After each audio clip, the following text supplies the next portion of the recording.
Hello students, welcome back once again. So let's move on to our content number 4, that is Venn diagram. Okay, in this content we'll discuss about what is Venn diagram and some operations of the sets. Okay, so Venn diagram किसको बोलते हैं? Let's come to the definition. It is a diagram in which universal set is represented by the rectangle. जो universal set होता है, जो कि हमने previous class में पढ़ा है, उसको हम रेक्टेंगल में शो करते हैं, और बाकी उसका जितना भी सबसेट्स रहेगा, छोटा छोटा सेट्स रहेगा उसके अंदर, उसको हम सर्कल या फिर क्लोज्ड पाथ, क्लोज्ड कर्व से उसको डिनोट करते हैं. इट में बी ए सर्कल, इट में बी इलिप्स. इलिप्स मतलब थोड़ा ऐसे ये होके रहता है. ठीक है, हम वो 11th में पढ़ेंगे, हम जब कॉनिक सेक्शन पढ़ेंगे, इलिप्स पैराबोला सब पढ़ेंगे. तो अभी के लिए जान लेंगे कि इलिप्स ऐसा कुछ होता है, थोड़ा ऊपर से नीचे से थोड़ा ये होगा. तो ठीक है, सो यहाँ पे तो हम वेन डायग्राम यूज क्यों करते हैं? To represent that set and elements in a just graphical method.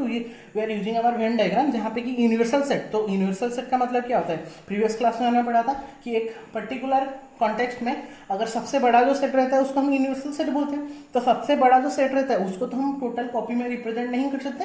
That's why उसके लिए एक नोटेशन दिया गया कि उसको हमेशा में रेक्टेंगल के फॉर्म में शो करेंगे, और ऊपर में इसलिए लिखा गया है यू, और उसके अंदर जितना भी छोटा छोटा सेट्स रहेगा, सबसेट्स रहेगा, उसको हम सर्कल या फिर क्लोज्ड कर्व से उसको रिप्रेजेंट करेंगे. जैसे कि सपोज यहाँ पे मैंने एग्जांपल लिया है यू इक्वल टू 1 2 3 4 5 6 7 8 9. हमने कुछ एलिमेंट्स लिया है यू में, यूनिवर्सल सेट में. ठीक है, और ए में हमने लिया है 2 5 6 7, बी में लिया है ओनली 6. तो अगर मैं उसको रिप्रेजेंट करूंगा, ए को हम, ए के अंदर कौन है? देखो 2 5 6 7 ये है ए, छोटा वाला कौन है? बी. मतलब ए बी ए का सबसेट है, और ए किसका सबसेट है? यूनिवर्सल सेट का सबसेट है. तो ये जो छोटा छोटा जो सेट है वो हमेशा यूनिवर्सल सेट का क्या रहेगा? सबसेट रहेगा. ठीक है, और उसको हम रिप्रेजेंट करने के लिए जो डायग्राम यूज करें उसको हम क्या बोलते हैं? Venn diagram. Clear? Some of the examples are given below. Like suppose U equal to set of triangle. तो टोटल को हमने ले लिया, हमने प्रीवियस क्लास में पढ़ा था सेट ऑफ ट्राइंगल को हम यूनिवर्सल सेट लेंगे इन ए पर्टिकुलर कॉन्टेक्स्ट, और set of right angle triangle उसका सबसेट होगा. मतलब टोटल सेट ऑफ ट्राइंगल्स में set of right angle triangle एक छोटा सा सेट होगा, उसको हमने ए में डिनोट किया है, और उसको हमने छोटे सर्कल में रखा है. ठीक है, तो टोटल यहाँ पे बड़ा जो यूनिवर्सल सेट है उसको रेक्टेंगल में रखा है, जो छोटा सेट राइट एंगल हुआ उसको हम सर्कल में डिनोट किया है. ठीक है, और उसका नाम भी लिखेंगे, यहाँ पे यू, यहाँ पे ए. अभी एग्जांपल में आते हैं, और एक example set of real number. तो टोटल मान लो ये टोटल हो गया हमारा सेट ऑफ रियल नंबर. तो रिप्रेजेंट कैसे करेंगे? तो यूनिवर्सल सेट रेक्टेंगल में, रेक्टेंगल में मैंने किसको रखा? रियल नंबर को रखा. फिर रेक्टेंगल के नीचे हम सपोज होल नंबर लिए, तो होल नंबर को मैंने बी सेट में रखा. ठीक है, ए सेट में रखा. होल नंबर को मैंने ए सेट में रखा, ये बड़ा वाला सर्कल. और नेचुरल नंबर तो होल नंबर के अंदर भी आ जाएगा, तो इसलिए छोटा सर्कल को मैंने किस में रखा? बी में रखा. तो टोटल हो गया यू बड़ा, फिर ए हो गया उससे थोड़ा छोटा जो कि होल नंबर है, उससे और छोटा नेचुरल नंबर, क्योंकि टोटल होल नंबर में नेचुरल नंबर आ जाएगा. ठीक है, तो यहाँ पे B is the subset of A, here A is the subset of what? U. Okay, subset हमने पढ़ा था प्रीवियस क्लास में. This is all about the Venn diagram to represent the sets in a diagram method. So now come to the operations of sets. Okay, operations of sets का मतलब क्या होता है? जैसे कि हमने ऑपरेशन सीखा है अलजेब्रा में, प्लस माइनस इनटू डिवाइड, वही वाला ऑपरेशंस भी हम सेट्स में पढ़ेंगे. तो यहाँ पे लेकिन एडिशन सब्ट्रैक्शन नहीं करेंगे, हम उसमें अलग ही थोड़ा कॉन्सेप्ट यूज करेंगे, जिसको पहला जो हमारा ऑपरेशंस रहता है उसको हम बोलते हैं यूनियन ऑफ द सेट. ठीक है, यहाँ पे 4 ऑपरेशंस है, हम वन बाई वन डिस्कस करेंगे. तो पहला जो ऑपरेशंस होता है उसको हम बोलते हैं यूनियन ऑफ सेट्स. पहला जो ऑपरेशन रहता है उसको हम बोलते हैं यूनियन ऑफ सेट्स. तो यूनियन ऑफ सेट का मतलब क्या है? देखो, let A and B are 2 sets. अगर ए और बी दोनों सेट हुए तो then union of the set, then union of set A and set B is the set of all the elements. बहुत सिंपल सा बात है. अगर यूनियन हमको पूछा होगा तो हम क्या करेंगे? ए सेट में और बी सेट में जितना भी टोटल नंबर ऑफ एलिमेंट्स होगा सबको लिख लेंगे. ठीक है, और हमने सेट में क्या बोला था? पहला जो हमारा कंटेंट था उसमें हमने क्या बताया था कि रिपीटेशन इज नॉट अलाउड. तो मान लो यहाँ पे और यहाँ पे कुछ रिपीट कर रहा है, तो उसको एक ही टाइम लिखेंगे, उसको 2 टाइम नहीं लिखेंगे. जैसे कि एग्जांपल छोटा सा ले लेते हैं, A equal to 1 2 3, B equal to 4 5. तो देखो ऑल, यहाँ पे यूनियन का मतलब क्या है? यूनियन मतलब ऐड कर देना. ठीक है, यूनियन का सिंबल होता है यू. तो ऐड करके कैसे लिखेंगे? ऐड मतलब क्या? कंबाइन करके लिखेंगे. मतलब 1 2 3 4 5 जितना भी एलिमेंट्स होगा सबको लिख लेंगे. तो A union B equal to 1 2 3 4 5. ये 1 2 3 आया ए से, 4 5 आया बी से. This is all about the union of the set. कुछ नहीं है. ठीक है, सेकंड एग्जांपल में आते हैं, A equal to 1 2 3 4. B equal to 3 4 5 6, ठीक है। तो अभी अगर मैं कंबाइन करके लिखूंगा कैसे होगा, 1 2 3 4 3 4 5 6 टोटल होना चाहिए, लेकिन that is not the answer. क्यों, मैंने बताया क्यों। देखो यहाँ पे 3 है, यहाँ पे और एक 3 है, यहाँ पे 4 है, यहाँ पे भी और एक 4 है। तो हमारे according to the representation of the set हम रिपीटेशन इज नॉट अलाउड, हम रिपीटेशन अलाउड नहीं करते। मतलब एक ही सेट को हम, एक ही एलिमेंट को हम 2-3 बार नहीं लिखते। तो यहाँ पे 3 2 बार हो गया, 4 भी डबल हो गया, तो वहां से उसको एक एक बार ही लिखेंगे। मतलब हमारा सेट कैसा हो गया, 1 2 3, दोनों से एक 3, दोनों 4 से एक 4, फिर 5, फिर 6, that is called as A union B equal to 1 2 3 4 5 6। मतलब समझे क्या फिर। तो कंबाइन तो हम करके लिखेंगे, लेकिन हमेशा रिपीटेशन को अलाउड नहीं करेंगे। रिपीटेशन जो हो रहा है उसको सिंगल सिंगल ही लिखेंगे, बस काम खत्म। थर्ड एग्जाम्पल में आते हैं, A equal to A 1 2 3, B equal to 5। B equal to 5 मतलब एम्प्टी सेट, बी में कुछ है ही नहीं। तो मुझे बता सकते हैं ए यूनियन बी कितना होगा। ऑब्वियसली 5 है, मतलब कुछ नहीं है, मतलब बचा ओनली ए। तो यहाँ पे ए में जितना भी एलिमेंट है उसको लिख लेंगे, मतलब ए 1 2 3, ठीक है। Very simple. मैथमेटिकली उसको कैसे शो करेंगे कि A union B equal to x such that, set builder form में उसको अगर लिखेंगे तो A union B equal to x such that x belongs to A और एक्स बिलोंग्स टू बी। तो यूनियन में हम हमेशा कौन सा यूज करते हैं, और यूज करते हैं। और का मतलब क्या है, आइदर वो ए सेट में भी हो सकता है या फिर बी सेट में भी हो सकता है, ठीक है। This is the set builder form. Venn diagram में अगर उसको शो करेंगे, कैसे करेंगे वेन डायग्राम में, तो वेन डायग्राम मतलब यूनिवर्सल सेट लेना पड़ेगा रेक्टेंगल के फॉर्म में, वो ले लिया। फिर हम दोनों सेट ले लेंगे, एक है ए और एक है बी, ठीक है। तो यहाँ पे एक सर्कल लिए ए का और एक सर्कल लिए बी का। हम डिसजॉइंट भी ले सकते हैं, मतलब डिसजॉइंट का मतलब जो ज्वाइन नहीं होगा। यहाँ पे ये लोग ज्वाइन हो रहे हैं, ठीक है। तो पहले हम ज्वाइन का देख लेते हैं, डिसजॉइंट का बाद में डिस्कस कर लेंगे। तो यहाँ पे ज्वाइन वाला हमने सेट लिया, इसको लिया ए, इसको लिया बी, ठीक है। तो ए यूनियन बी मतलब क्या बोला गया, टोटल सब एलिमेंट। तो टोटल जो शेडेड रीजन होगा, जैसे हमने एरिया रिलेटेड टू सर्कल जब 10th में पढ़ते थे, वहां पे हम एरिया को शेड कर देते to describe the portion given below, given in the question. यहाँ पे भी वैसे पूरा पोर्शन को शेड करेंगे हम। तो ए यूनियन बी अगर हमको शो करने बोला होगा तो मैं टोटल ए और बी का जितना भी पार्ट होगा सबको शेड कर दूंगा। So total part will become A union B, ठीक है। इसको हमने लिखा है A union B. Very simple concept. Now come to the property of the union. Property में आते हैं। प्रॉपर्टी बहुत सिंपल है, इसको बस देख लेंगे, कुछ नहीं है। प्रॉपर्टी में क्या बोले, ए यूनियन बी जितना होगा बी यूनियन ए भी उतना ही होगा, ठीक है। That is the property number 1, जिसको कौन सा प्रॉपर्टी बोलते थे, commutative law. A union B union C equal to A union B union C. मतलब पहले ए बी को यूनियन करके सी के साथ यूनियन करने से जितना निकलेगा, ए को छोड़ के बी यूनियन सी को यूनियन करके फिर ए के साथ करने से भी वही निकलेगा। ये इसको ये वाला प्रॉपर्टी को क्या बोलते हैं, एसोसिएटिव प्रॉपर्टी, ठीक है। थर्ड प्रॉपर्टी क्या बोल रहे हैं, A union five. A union five हमने जो किया, कभी फाइव तो एम्प्टी है, मतलब कुछ नहीं है, मतलब ए के साथ फाइव को भी यूनियन करेंगे तो विल गेट ए, ठीक है। इसको बोलते हैं आइडेंटिटी लॉ। अगर मैं ए के साथ ए को ही कंबाइन करूं, यूनियन करूं, मान लो ए में 1 2 3 है, उसको 1 2 3 के साथ यूनियन करेंगे तो 1 2 3 1 2 3 हो जाएगा। फिर 1 2 3 1 2 3 डबल डबल हो रहा है तो सिंगल सिंगल लिखेंगे, मतलब कितना निकलेगा 1 2 3 ही निकलेगा। तो ऑब्वियसली क्या हो गया, वही ए के साथ इक्वल हो गया ना। समझ में आएगी नहीं। ए सेट में लिए 1 2 3, बी सेट में भी लिए 1 2, ए सेट में फिर से लिए 1 2 3, दोनों को अगर मैं यूनियन करूंगा तो 1 2 3 फिर से लिखेंगे 1 2 3। तो डबल तो नहीं लिखेंगे, सिंगल सिंगल लिखेंगे, मतलब 1 2 3 ही लिखेंगे। तो ऑब्वियसली क्या हो गया, यूनियन ए इक्वल कितना हो गया, ए हो गया। Very simple. Universal set union A. Universal set को अगर मैं ए के साथ क्या करूं, यूनियन करूं, ये जो सिंबल है यूनियन है और ये फॉर यूनिवर्सल सेट। अगर मैं टोटल इसको इसके साथ कंबाइन करूं, मान लो ये है, ये टोटल है रेक्टेंगल यूनिवर्सल सेट, ये पेन है उसका सबसेट। तो अगर मैं दोनों को कंबाइन करूंगा एट द एंड लास्ट में मुझे कौन सा मिलेगा, टोटल ही मिलेगा। मतलब क्या मिलेगा, यू मिलेगा, बस काम खत्म, ठीक है। उसको बोलते हैं लॉ ऑफ यू, और इस ऊपर वाला को बोलते हैं आइडेंपोटेंट लॉ, उसको बोलते हैं, उसका नाम है आइडेंपोटेंट लॉ, ठीक है। This is all about the property of the union. Now come to the second property, that is intersection. तो यूनियन में हमने क्या किया, कंबाइन किया था। इंटरसेक्शन में क्या करेंगे, उसका कॉमन एलिमेंट ढूंढेंगे। क्या ढूंढेंगे, common element. Let A and B are two sets, the intersection of A and B is the set of element which is common to both the set. Common मतलब दोनों में ही वो सेट बिलोंग्स कर रहा होगा, एलिमेंट बिलोंग्स कर रहा होगा। जैसे मान लो ए में 1 2 3 4, बी में 1 2 3 5 6, ठीक है। तो कौन कौन कॉमन है, देखो यहाँ पे 1 है, यहाँ पे 1 है, यहाँ पे 2 है, यहाँ पे भी 2 है, यहाँ पे 3 है, यहाँ पे भी 3 है, यहाँ पे 4 है, यहाँ पे 4 नहीं है, यहाँ पे और कुछ नहीं है, यहाँ पे 6 है। तो वो दोनों कॉमन नहीं हो रहा है। तो कॉमन कौन हुआ, 1 2 3। तो हमारा ए इंटरसेक्शन भी कितना होगा, 1 2 3। Very simple. एक बार कॉन्सेप्ट समझना है, कॉमन एलिमेंट को हमको ढूंढना है। ए में सेकंड एग्जांपल, ए में लिखा मैंने 2 4 6, बी में लिखा 7 8, ठीक है। तो कॉमन कौन है, देखो 2 नहीं है, 4 नहीं है, 6 नहीं है, तो कॉमन तो कुछ ही नहीं रहा। तो यहाँ पे हमारा जहाँ पे कॉमन नहीं रहता वहाँ पे हमारा इंटरसेक्शन कितना हो जाएगा, 5 हो जाएगा, ऑब्वियसली 5 ही होगा। और बाकी हम एग्जांपल्स ले सकते हैं, बुक से फॉलो कर सकते हैं, बहुत सिंपल से एग्जांपल से इंटरसेक्शन में। मैथमेटिकली उसको कैसे लिखेंगे, यूनियन का हम क्या लिखते थे, और लिखते थे, लेकिन यहाँ पे क्या लिखेंगे, एंड लिखेंगे। एंड क्यों लिखेंगे, क्योंकि ए में भी होना चाहिए, बी में भी होना चाहिए, कॉमन एलिमेंट बोला है, मतलब ए में भी होना चाहिए एंड बी में भी होना चाहिए। अगर उसको मैं डायग्राम में रिप्रेजेंट करूंगा तो क्या होगा, देखो ये ए है, ये बी है, तो ए और बी का कॉमन एलिमेंट कौन है, कॉमन कहाँ पे है, दोनों टच कहाँ पे कर रहे हैं, ये रेड पार्ट में ना, that's why that is said to be A intersection B. और ए यूनियन बी के लिए हम क्या कर रहे थे, टोटल पार्ट को सेट कर रहे थे। That is the difference between union and intersection. Union में हम कंबाइन करते थे, इंटरसेक्शन में हम क्या ढूंढेंगे, कॉमन ढूंढेंगे। क्लियर। प्रॉपर्टीज में आते हैं, प्रॉपर्टीज भी सेम है, उसी के तरह प्रॉपर्टी है।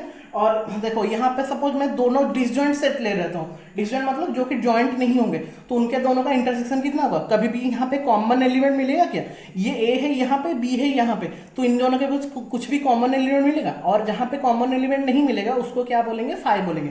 तो यहाँ पे A intersection B equal to कितना हो जाएगा, 5 हो जाएगा, ठीक है, क्योंकि वहां पे उनका कॉमन एलिमेंट मिलेगा ही नहीं, दैट इज एम्प्टी सेट हो जाएगा, ठीक है।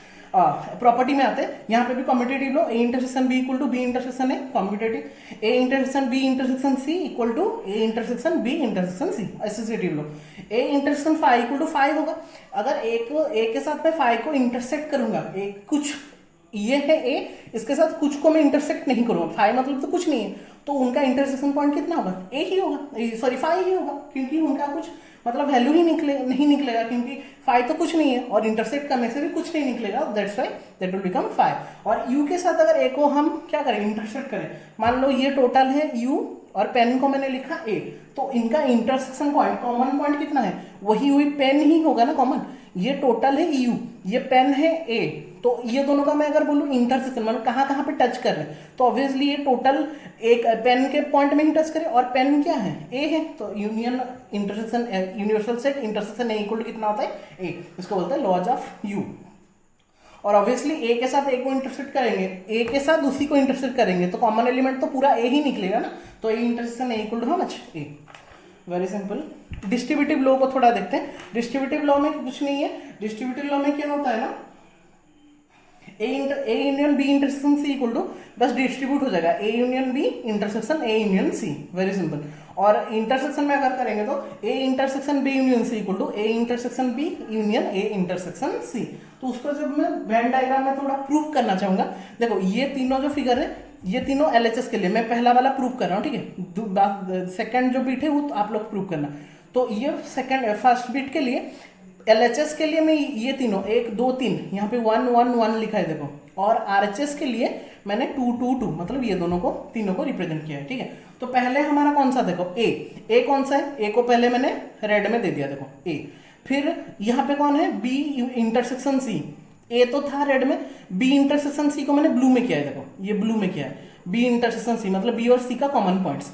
अभी देखो दोनों को क्या करना है, हमको यूनियन करना है, मतलब ये रेड को और ई को यूनियन करना है, मतलब मिला देना है। तो मेरा कितना मिलेगा देखो, ये टोटल ए विथ दिस उतना ही मिलेगा। मैं यहाँ पे गलती से कर दिया, ये नहीं होगा एक्चुअली, ये नहीं होगा, बस कितना होगा, ये टोटल ए होगा और इसको कंबाइन कर देंगे, मतलब ये वाला पॉइंट मिला। तो मेरा जो ये A union B intersection C मिला, कौन सा मिला, ये रेड पार्ट जितना भी हुआ, ये हमारा एलएचएस का रिजल्ट निकलेगा। तो आरएचएस में भी चेक करते हैं सेम निकल रहा है कि नहीं, देखेंगे।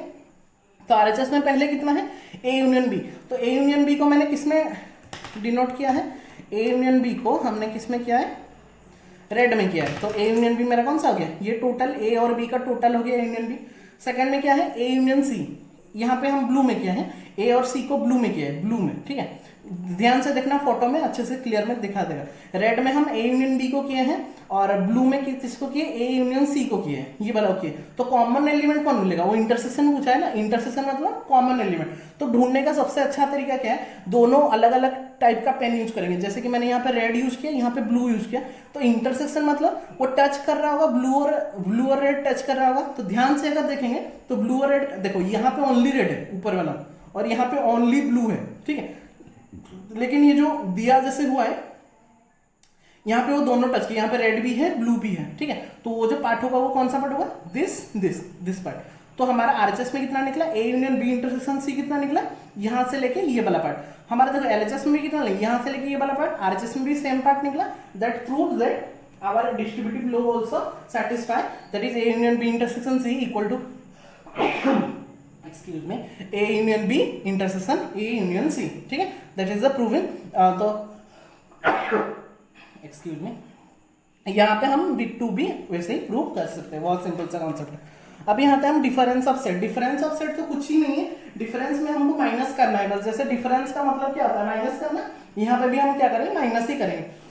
तो सपोज मान लो दोनों सेट हम ले रहे हैं, A equal to 1 2 3 4 5 6, B equal to 4 5 6 7 8, दोनों हमने सेट लिया। तो a माइनस बी मतलब क्या होगा कि एक से, ध्यान से सुनना, a माइनस बी का मतलब होगा a सेट से b का जितना भी एलिमेंट होगा सबको माइनस कर देंगे। a minus B equal to set of element which belongs to a but does not belongs to b।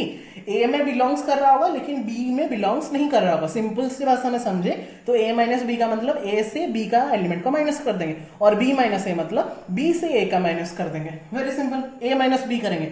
अच्छा तो पहले देख लेंगे a में ऐसा कौन कौन एलिमेंट है जो कि b में है। तो b में 4 है, 5 है, 6 है, उनको हटा के लिख दो, कितना बचा 1 2 3, 4 5 6 b में था, उसको हटा देंगे बस, तो बचेगा मेरा 1 2 3। सेकंड में मुझे क्या निकालना था, b माइनस ए निकालना था। तो b से a का सब्जेक्ट को माइनस कर देंगे, एलिमेंट्स को माइनस कर देंगे। b में कितना था 4 5 6 7 8, a में कौन कौन एलिमेंट है देखो 4 5 6, तो यहाँ से 4 5 6 को हटा देंगे क्योंकि वो a में था, इसलिए बचा कितना 7 और 8। वेरी सिंपल, a माइनस बी मतलब a से b का माइनस कर देंगे, b माइनस a मतलब b से a का माइनस कर देंगे, जैसे हमने करते थे, और कुछ नहीं है इसमें। वेन डायग्राम में उसको अगर शो करेंगे तो दोनों हमने सेट लिया, ये लिया a, ये लिया कितना b। तो ऑब्वियसली a माइनस बी मतलब टोटल था ये a, ये पूरा गोल था a, वहां से b का टोटल, b हमने कितना था इतना हटा दिया, बचा कितना देखो, ये रेड पार्ट बचा ना, ये रेड पार्ट को हम क्या बोलेंगे a माइनस बी। वैसे ही b माइनस ए करेंगे मतलब ये था b और ये था a, तो b से मैं टोटल a को माइनस कर दूंगा, बचा कितना ये रेड पार्ट, ये रेड पार्ट को हम क्या बोलेंगे b माइनस ए। तो ये रेड पार्ट हो गया a माइनस बी, ये रेड पार्ट हो गया b माइनस ए। जो मिडिल में जो ब्लू कलर पार्ट बचा वो क्या है बता सकते हो, ऑब्वियसली a इंटरसेक्शन b, मुझे पता है कॉमन एलिमेंट जो रहता है वो क्या रहता है a इंटरसेक्शन b रहता है। तो ये लेफ्ट साइड हो जाएगा a minus B, right side हो जाएगा b minus A, middle side रहेगा a इंटरसेक्शन b।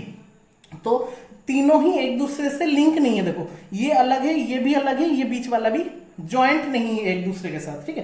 क्योंकि जॉइंट अगर होता तो रेड ब्लू मिल जाता, ये रेड अलग है, ये भी रेड अलग है, ये ब्लू अलग है, ठीक है। तो they are set to be disjoint set, जहां पे वो जॉइंट नहीं होते उसको हम कौन सा सेट बोलते हैं, डिसजॉइंट सेट बोलते हैं, ठीक है। Very simple concept. तो यहाँ पे ये तीनों जो डिसजॉइंट सेट हो गया, तो उनका इंटरसेक्शन कितना होगा, मैंने बोला था कि डिसजॉइंट सेट का जो इंटरसेक्शन रहता है, मान लो ये एक सेट है, ये एक सेट है, इनका इंटरसेक्शन कैसे होगा, कॉमन पॉइंट कौन है, ये दोनों में कोई नहीं है क्योंकि दोनों जॉइंट ही नहीं हो रहे। अगर मैं ऐसा करता तो यहाँ पे मुझे एक कॉमन पॉइंट मिलता, ये वाला पॉइंट मिलता मुझे कॉमन, ठीक है। दैट इज जैसे कि यहाँ पे इंटरसेक्शन पॉइंट कितना मिलेगा, एक मिलेगा, लेकिन यहाँ पे इंटरसेक्शन पॉइंट मिलेगा क्या, क्योंकि ये इंटरसेक्ट ही नहीं करते। वैसे डिसजॉइंट सेट का इंटरसेक्शन में हमेशा कितना मिलता है 5 मिलता है। तो ये तीनों को अगर मैं इंटरसेक्ट करूं तो our result will become how much 5। और अगर मान लो हम यूनियन कर दे, मतलब ऐड कर दे, मिला ले, तो ये तीनों को मिला लेंगे, मुझे टोटल मिल जाएगा, और टोटल क्या है हमारा a यूनियन b, ठीक है। तो इंटरसेक्शन होता है 5, लेकिन अगर मैं यूनियन करूंगा will get a union b। Very simple concept. Directly will come to our exercise 1.4। बहुत ही सिंपल से एक्सरसाइज है, फिर भी मैं थोड़ा थोड़ा हिंट दे देता हूँ, ठीक है। यूनियन इंटरसेक्शन में इतना कुछ हिंट देना नहीं पड़ेगा क्योंकि बहुत आराम से हो जाएगा, फिर भी मैं थोड़ा थोड़ा बता देता हूँ।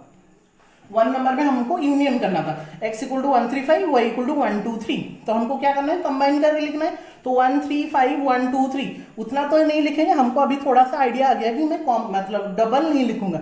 तो 1 3 5 तो लिख लिए हैं, तो 1 तो लिखे हैं और नहीं लिखेंगे, 2 तो लिखे हैं, 2 नहीं लिखे थे तो 2 लिखे, 3 तो लिखे हैं, 3 नहीं लिखेंगे, तो बच्चा कितना 1 3 5 2। ध्यान से आ गया। इधर कोई बच्चा अगर पूरा लिख के फिर सेकंड स्टेप में करेगा तो भी चलेगा, लेकिन अभी हमको पता चल गया तो हम डबल स्टेप नहीं लिखेंगे, डायरेक्टली लिखेंगे। बिट 2 में है a equal to A E I O U, b equal to A B C. तो obviously A E I O you लिख लेंगे, a तो लिखे हैं एक बार, a नहीं लिखेंगे, b नहीं लिखे, b लिखे, c लिखे, ठीक है। ए E I O you B C हो गया हमारा a यूनियन b, ठीक है। बिट 3 में आते हैं a equal to 1 2 3, b equal to 5। मैंने बोला था अगर a यूनियन 5 करेंगे तो ऑब्वियसली a ही निकलेगा, तो 5 तो कुछ नहीं है, मतलब 1 2 3 ही रहेगा, ठीक है। विथ 4 में आते हैं x such that x is a natural number from 1 to 6 और x is a natural number 6 to 10, ठीक है। यहाँ पे दोनों को पहले लिख लेते हैं। तो a में कितना होगा 1 to 6 में इक्वल है, मतलब 2 3 4 5 6, और b में कितना होगा 6 लेस देन है, मतलब 7 8 9 7 8 9। तो यहाँ पे हमको यूनियन लिखना, तो क्या करेंगे जस्ट कंबाइन करके लिख लेंगे 2 3 4 5 6 7 8 9, ठीक है। यहाँ पे क्यों दो कॉमन एलिमेंट भी नहीं था, टोटल नंबर एलिमेंट्स ही रहेगा, ठीक है। क्वेश्चन नंबर 2 में क्या बोला है, let a equal to A B, B equal to A B C, each a is a subset of b।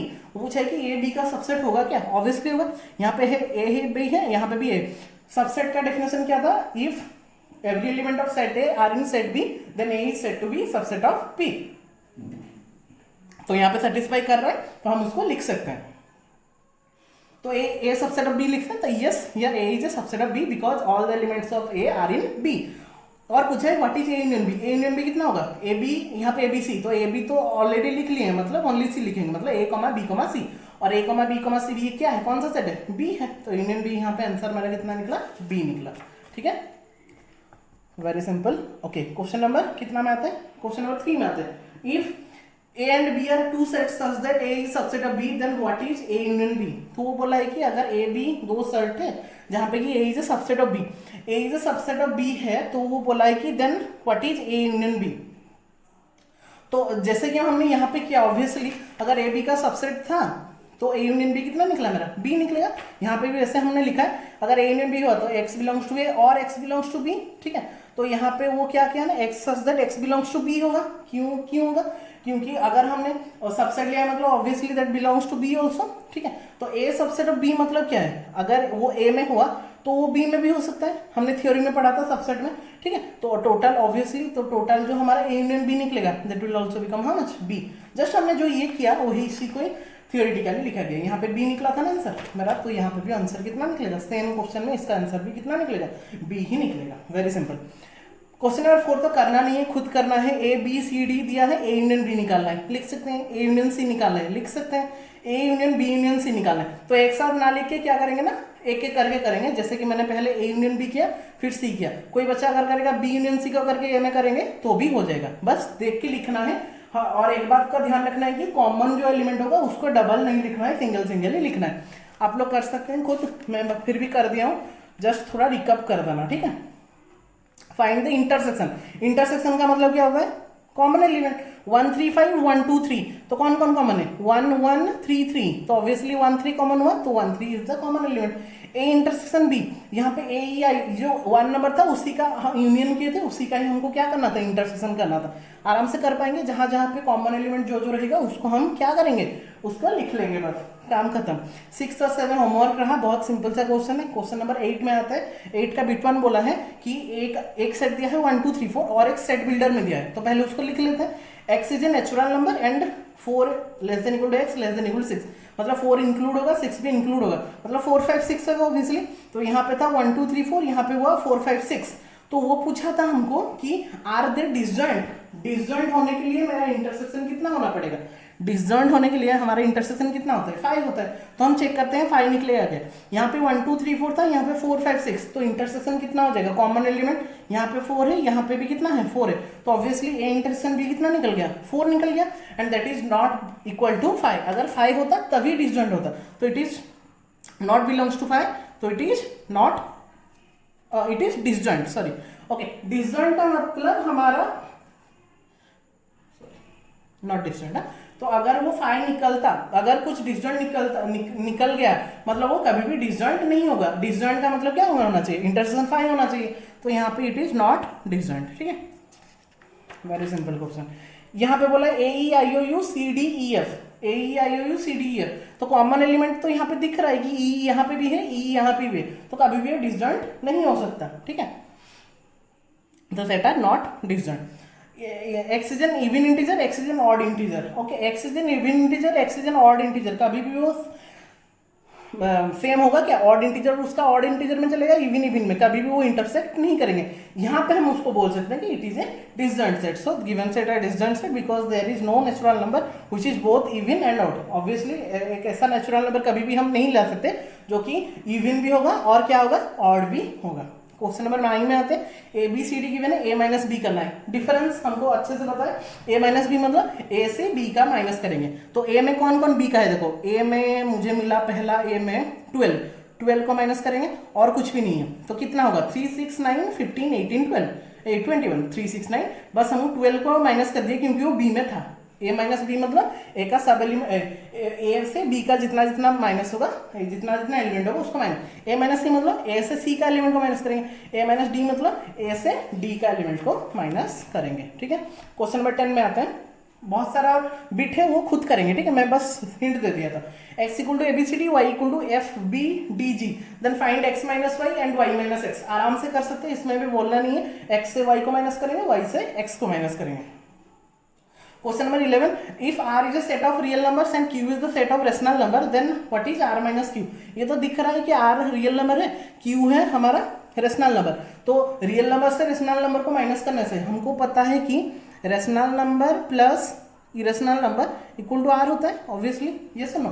तो अगर मैं r से, वो बोला है कि r से q को माइनस करेंगे, तो ऑब्वियसली मुझे क्या मिलेगा, सेट ऑफ क्या मिलेगा हमको, टी मिलेगा। सेट ऑफ टी मतलब सेट ऑफ इरेशनल नंबर मिलेगा। उसको लिखेंगे, अगर कैसे लिखेंगे, थियोरेटिकली थोड़ा लिखा है हमने कि x such that x belongs to r and x does not belongs to q। r minus q है मतलब वो r को बिलोंग्स कर रहा है लेकिन q को बिलोंग्स नहीं कर रहा है। तो obviously x such the real number and x is not a rational number.